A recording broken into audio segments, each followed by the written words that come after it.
আজকের দিনটা যেন কোনো নাটকের প্রথম দৃশ্য। রেল স্টেশনটা মেঘে ঢাকা, চারপাশে ভিজে যাওয়া মানুষ আর বাতাসে ভেসে আসা বৃষ্টির ঘ্রাণ। ভিজে যাওয়া প্ল্যাটফর্মে মানুষের পায়ের শব্দ, ছোট ছোট ধাক্কাধাক্কি এবং ট্রেনের দূর দূরান্তের হুইসেলের শব্দ মিশে এক অদ্ভুত ক্যানভাস তৈরি করেছে। আমি স্টেশনের বেঞ্চে বসে ফোন হাতে ঘড়ির দিকে বারবার তাকাচ্ছিলাম। ট্রেনের দেরি হবে বলে বারবার সাউন্ড কাটা হচ্ছে, কখনো কখনো ঘোষণা রিফ্রেশ হয়েও কিছু বোঝা যাচ্ছিল না।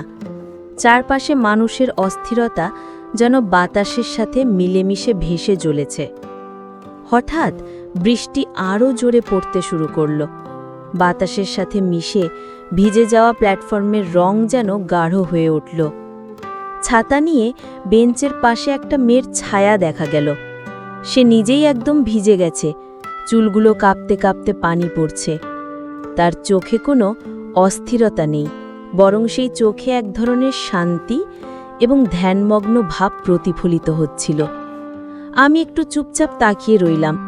মনে হচ্ছিল সে যেন এই অস্থির রেল স্টেশনটাকেও তার নিজের ভেতরের জগতে রূপান্তরিত করতে পারছে। ছাতা চাইছেন কি? আমি জিজ্ঞেস করলাম, কারণ আমার হাতে একটি ছাতা ছিল। সে হেসে বলল লাজুকভাবে, না আমি তো। তারপর হেসে থেমে গেল, যেন কোনো শব্দ ঠিক বের হতে পারছে না। সেই মুহূর্তে মনে হলো আমাদের মধ্যে অদ্ভুত একটি সংযোগ তৈরি হয়েছে, যা কোনো শব্দে প্রকাশ করার নয়, বরং নিঃশব্দ অনুভূতিতে জাগ্রত। আমরা আলাপ শুরু করলাম। প্রথমে হালকা কথা, ট্রেনের দেরি, রেল স্টেশনের অবস্থা, বাতাসের ভেজা গন্ধ। তারপর আস্তে আস্তে আলাপের গতি ধীর হয়ে ব্যক্তিগত গল্পে ঢুকে পড়ল। তার নাম শুনলাম। নাম ছিল তন্নি। ছোট ছোট হাসি, অদ্ভুত চোখের ভঙ্গি আর ভিজে চুলের ছন্দে যেন পুরো স্টেশনটাই আমাদের গল্পের অংশ হয়ে উঠল। তন্নির কথা বলার ভঙ্গি, হেসে থামা, চুপচাপ কিছু মুহূর্তে শুধু চোখের বিনিময়, সব মিলিয়ে এক অদ্ভুত রোমাঞ্চ তৈরি করছিল। প্রতিটি শব্দ, প্রতিটি হাসি যেন বাতাসে ভেসে যাচ্ছিল।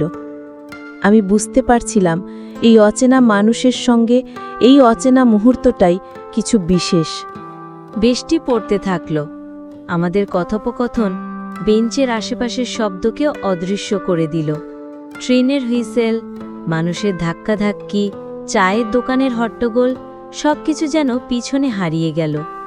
আমরা জীবনের ছোট ছোট দুঃখ, আনন্দ, স্বপ্ন সবই ভাগ করে নিলাম।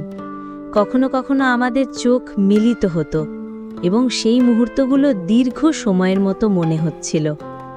আমি লক্ষ্য করলাম তন্বীর চোখে কেবল গল্পের আগ্রহ নেই, বরং সে আমার কথায় গভীরভাবে যুক্ত হচ্ছে। তার শান্ত শ্বাস, হালকা হাসি, কখনো কাঁপা কাঁপা ভয়, সবই যেন আমাদের কথোপকথনকে আরও প্রাঞ্জল করে তুলছিল।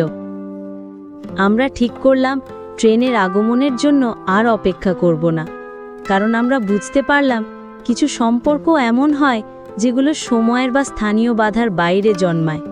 ট্রেন আসুক বা না আসুক, এই মুহূর্তটাই যথেষ্ট। আমরা বেঞ্চ থেকে উঠে ছাতা হাতে একে অপরের পাশে হেঁটে বের হলাম।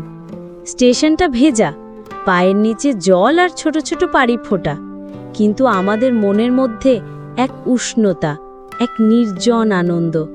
প্রতিটি পদক্ষেপে যেন আমাদের গল্পের ধ্বনি প্রতিফলিত হচ্ছিল। সেই ছোট্ট আলাপ, অচেনা চোখের দিকে তাকানো, অচেনা হাসি, সব মিলিয়ে এক অভিজ্ঞতা হয়ে রইল, যেটা কেবল আমাদের দুজনেই জানে। আজও যখন আমি সেই স্টেশনের দিকে তাকাই, মেঘলা আকাশ, ভেজা বেঞ্চ আর তন্বীর সঙ্গে প্রথম আলাপ মনে পড়ে, তখন যেন সময় থেমে গেছে। সেই বৃষ্টির মধ্যে জন্মানো বন্ধুত্বের গল্প এখনও আমার মনে অম্লান।